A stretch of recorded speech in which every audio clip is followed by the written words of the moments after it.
I was always one that wanted to rock the status quo, as it were. Having my daughter after 6 years of IVF, that was just the most incredible moment I shall never, ever forget.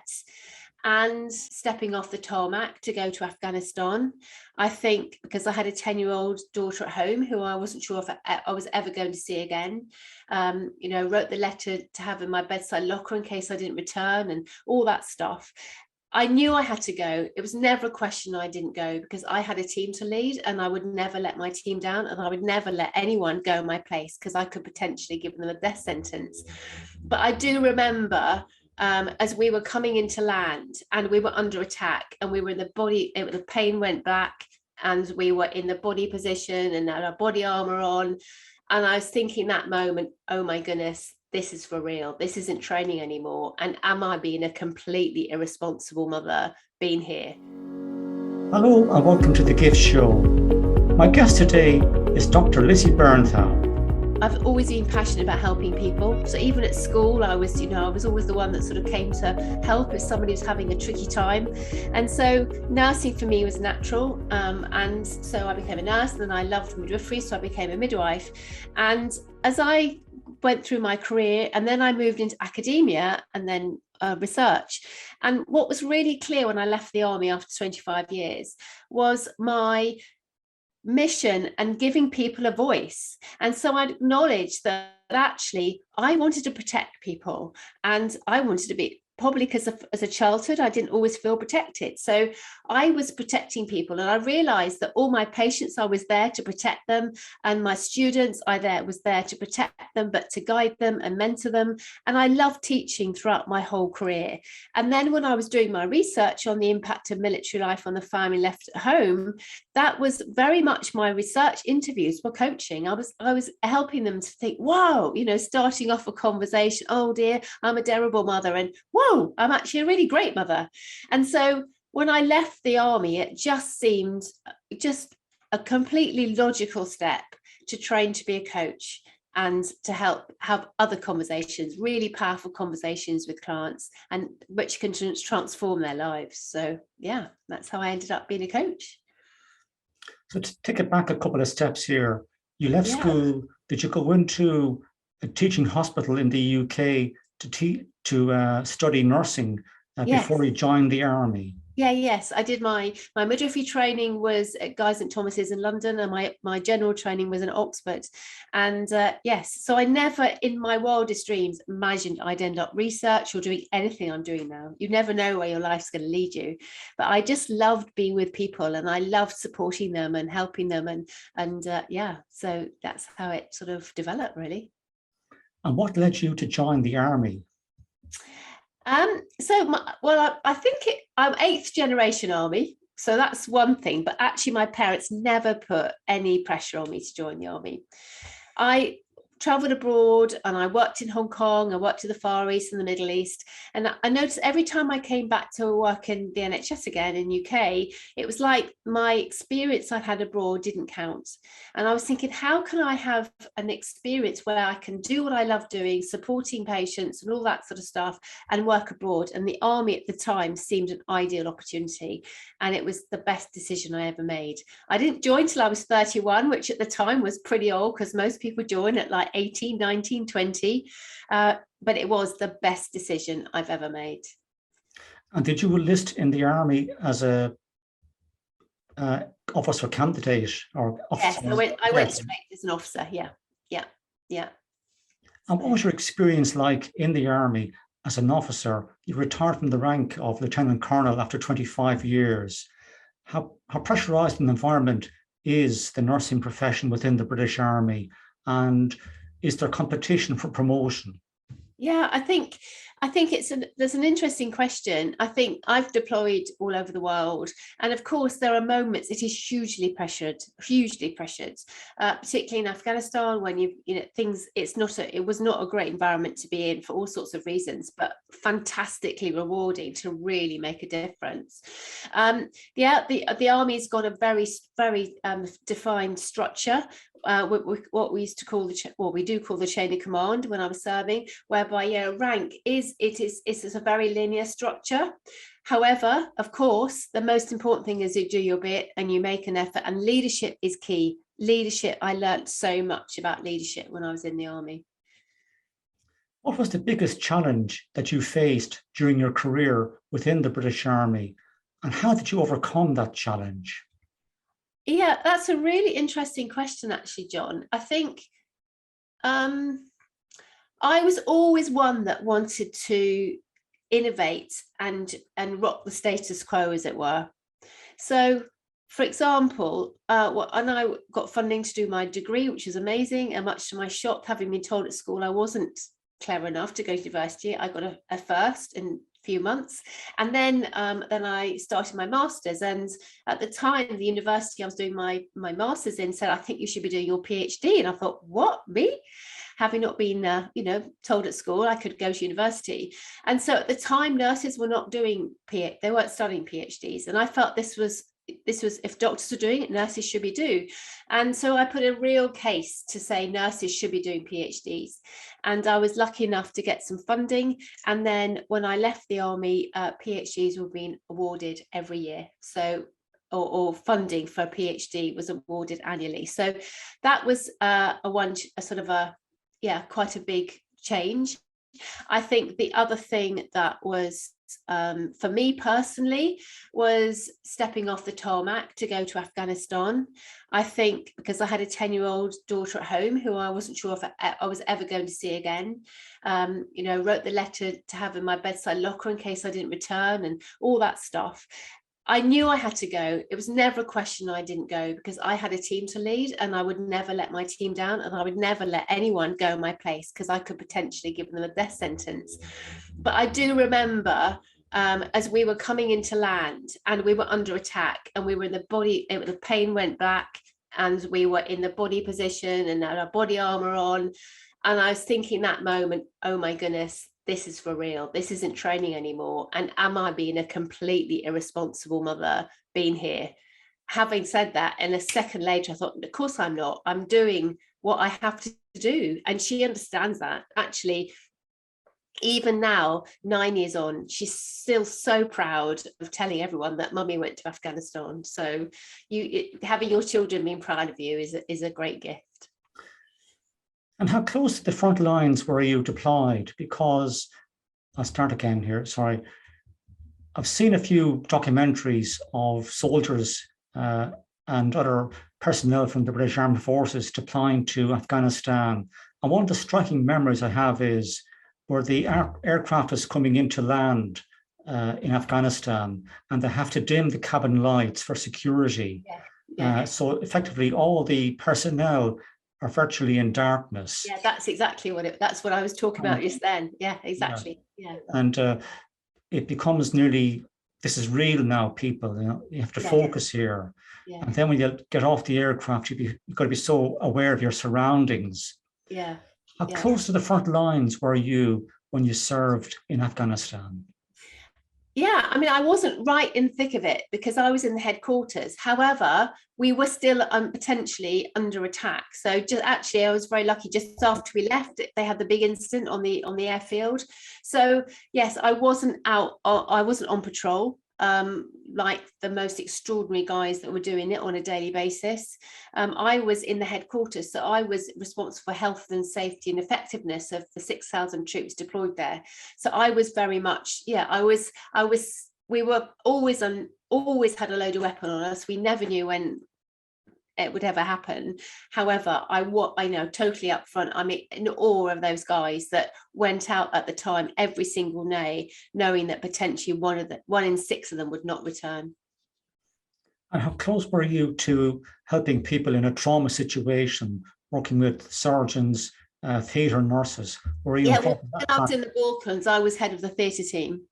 So yeah, absolutely there. I was assisting the surgeons with all the severe injuries that were coming in. When I was in Afghanistan, as I say, I was in the headquarters, so I wasn't in clinical role. I was supporting all the clinicians in their role. Very good. And how did you cope with the stresses of a combat zone in Afghanistan? Because I imagine that you'd be on call nearly 24/7. Yeah. So how did you manage to, Yeah. look after yourself, eat, relax, get some sleep?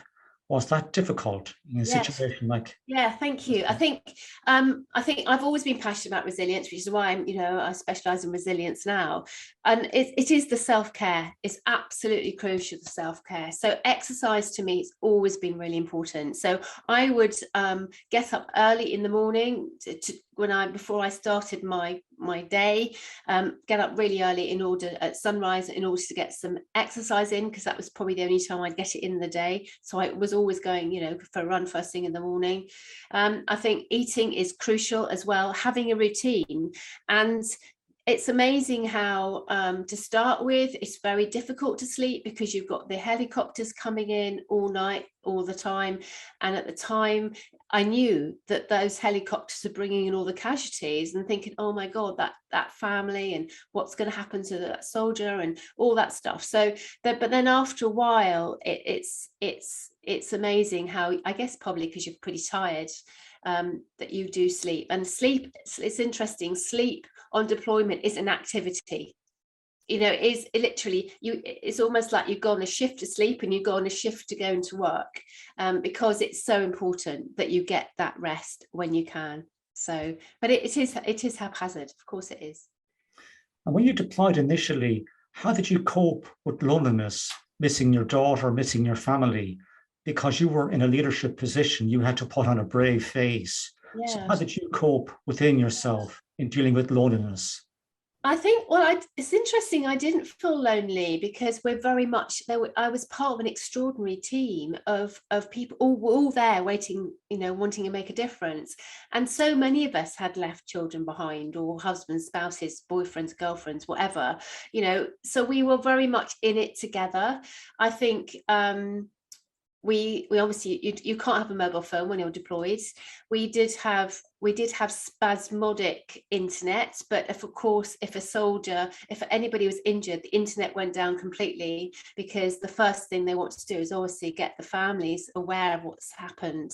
So therefore, all communications cut out. So I had very little contact. When I could, I would email them, but I made sure when I left there, I said, do not expect to hear from me at all, because I never wanted them to be in a situation where I'd say, I'll speak to you at 10 o'clock on Friday night, because we were given so many minutes each week to sort of a welfare card to make calls home, but everybody had that as well. So sometimes the queues it had to be in a certain phone. Some of those queues were really long, and it was just like not tenable really. And also then potentially, of course, if the internet went down, all the calls stopped anyway, so you weren't allowed to phone home. So if I did, I would phone them when I could, but I never let them know, because I sort of knew their routine at home, but I would never ever want them to think, oh, mummy was meant to phone me tonight. Is mummy okay? Is mummy still alive?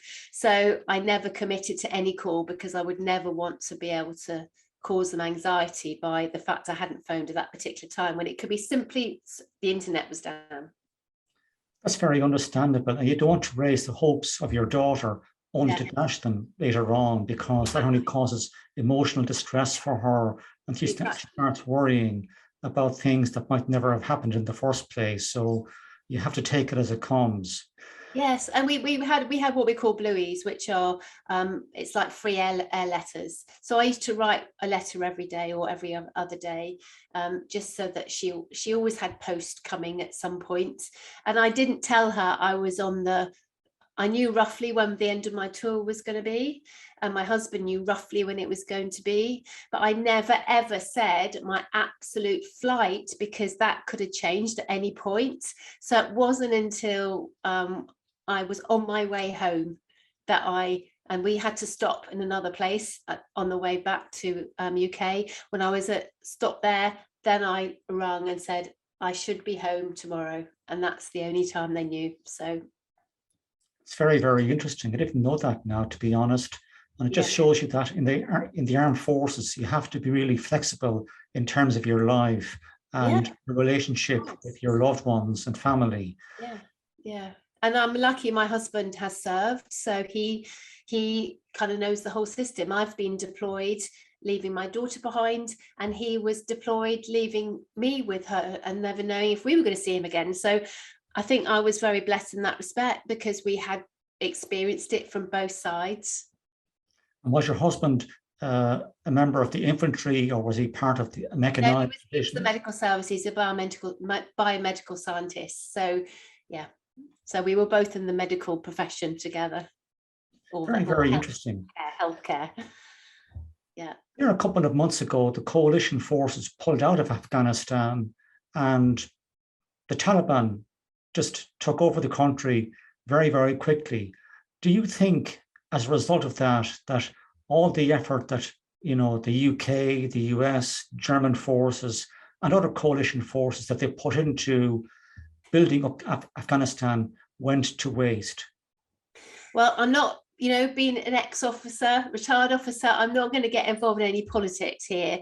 All I can say, it was just tragic watching things unfold on the news, and I'll leave it at that. That's fair enough. Yeah. Yeah. You know, because I did read some books on the whole subject, and it was an amazing event in the very end, to say the least, that so many billions of dollars and pounds and euros was put into building the Afghan forces up, and the next thing was the Taliban were back in power. It was very sad to witness. Yeah.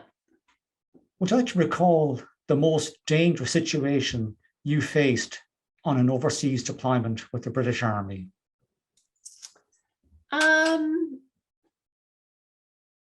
Yeah, I think that's a good question, really. I think I was in lots of situations that were potentially could go one way or the other, and I was very lucky that they had a good outcome. That's all I can say, really.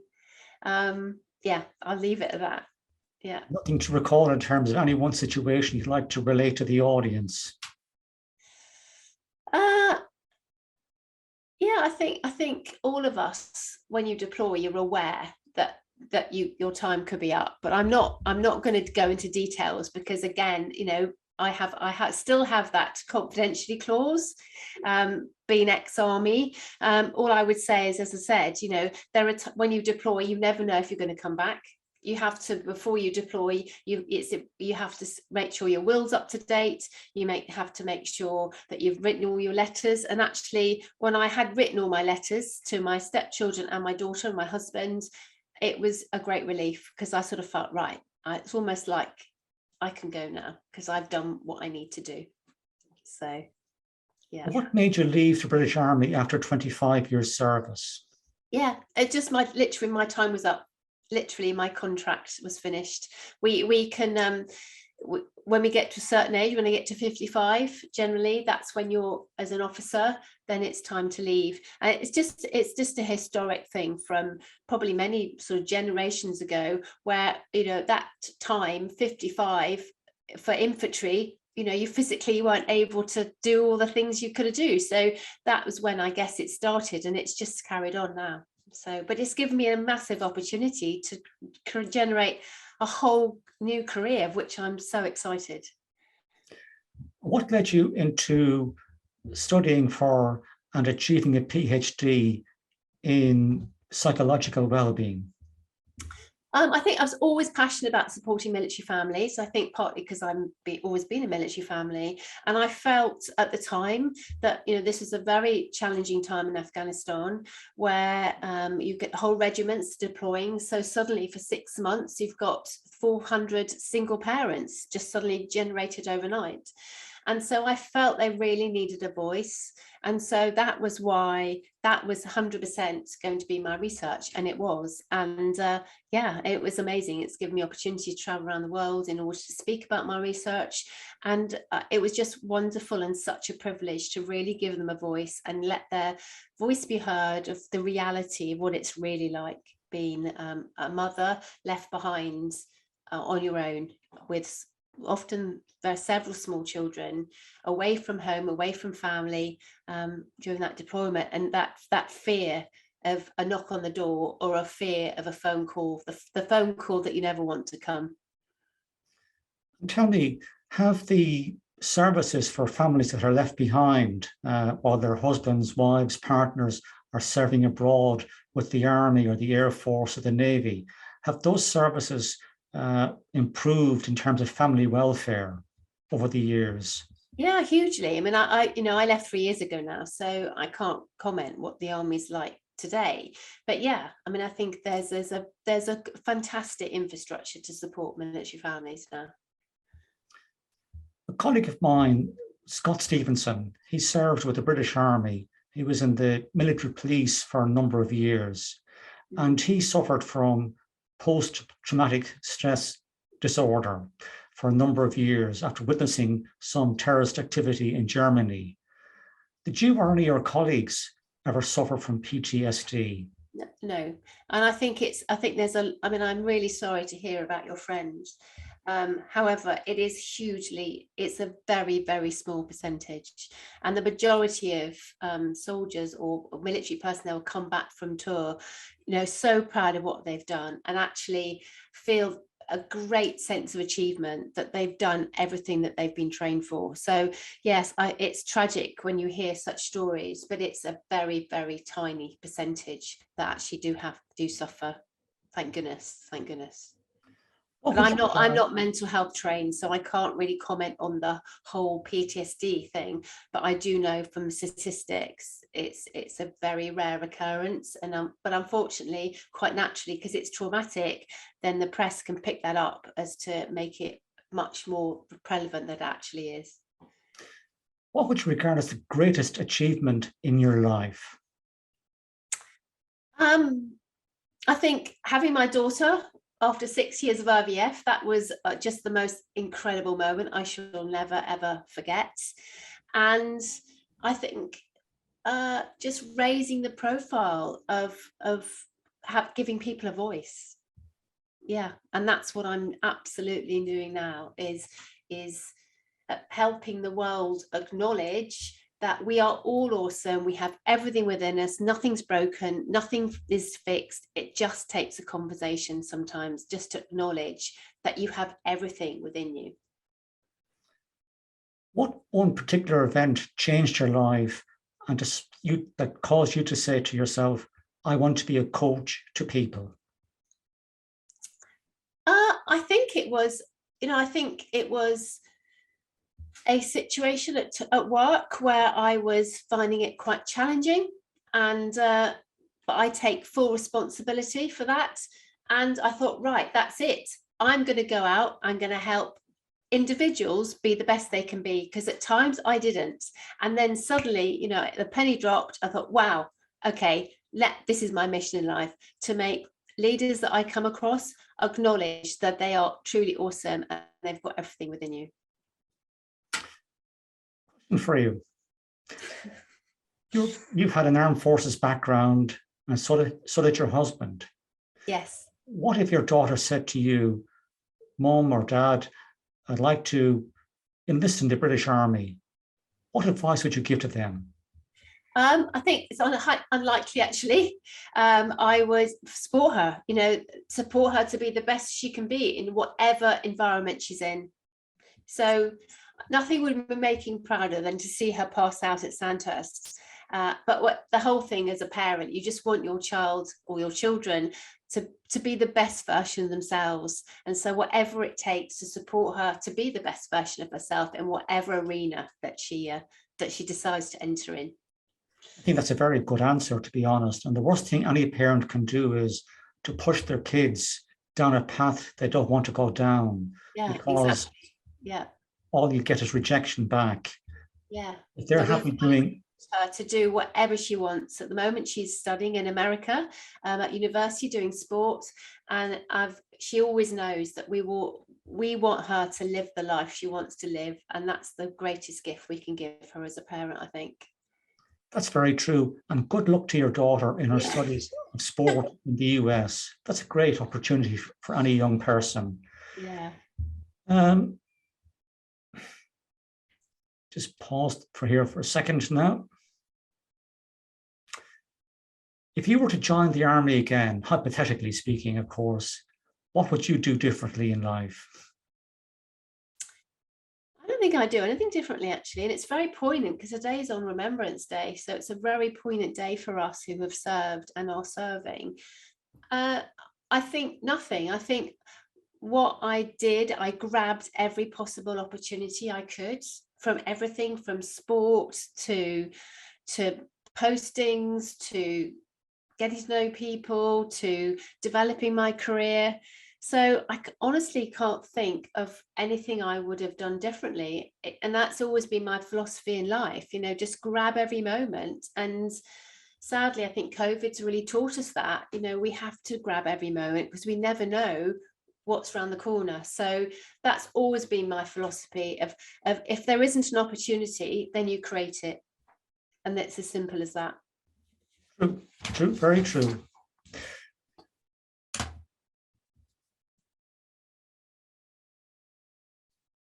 What offer, I'll start again. What offer do you have for the audience today? Yes, well, I give monthly workshops, free online workshops. I've got one coming up next Tuesday, and it's 3 tips for resilience to enhance in leadership. So I'd love any of your audience to attend if they wish to. But also, if you just follow me on Eventbrite, Lizzy Bernthal, then you'll find all my free events are on there. So I'd love to see any of your audience. It'd be great to see you. We'll put a link to your Eventbrite in this video. Yeah, and the other thing I do is if I have a coaching call, I always offer a free coaching call as an introductory call, just to see if it's the right fit, you know, how can I support you? So that's also what I always offer, my first session free. I think what I've got from today's conversation with Dr. Lizzy Bernthal is, firstly, in terms of Lizzy, she was able to compartmentalize her life when she went out to Afghanistan with the British Army to serve as part of the coalition forces out there. And she was able to deal very well with her family life back in the UK while serving out in Afghanistan. That is to be applauded. And I think in terms of people who have been made redundant, you have to try to forget the past and move forward with the rest of your life. I made that mistake myself of focusing too much on why I was made redundant. You have to get over the fact that you're made redundant, and you have to start preparing for your future. And I think for the audience here today, being able to compartmentalize in any aspect of your life is so important. Yeah, I think it's really interesting the point you've made there, John. I think and I've supported a lot of clients through that redundancy, and it can be really traumatic, but it can also be a defining moment in your life. And, you know, it's all down to mindset, all down to whether you feel that's the end of your life or it's just the beginning. And so often, you know, those that at the time they feel it's a traumatic, and I can't underestimate how traumatic that can be at the time. It is their defining moment, and suddenly they find a whole new career that they hadn't even thought of, and they just soar. So I think it's thinking of this is your moment to shine and not to shrink.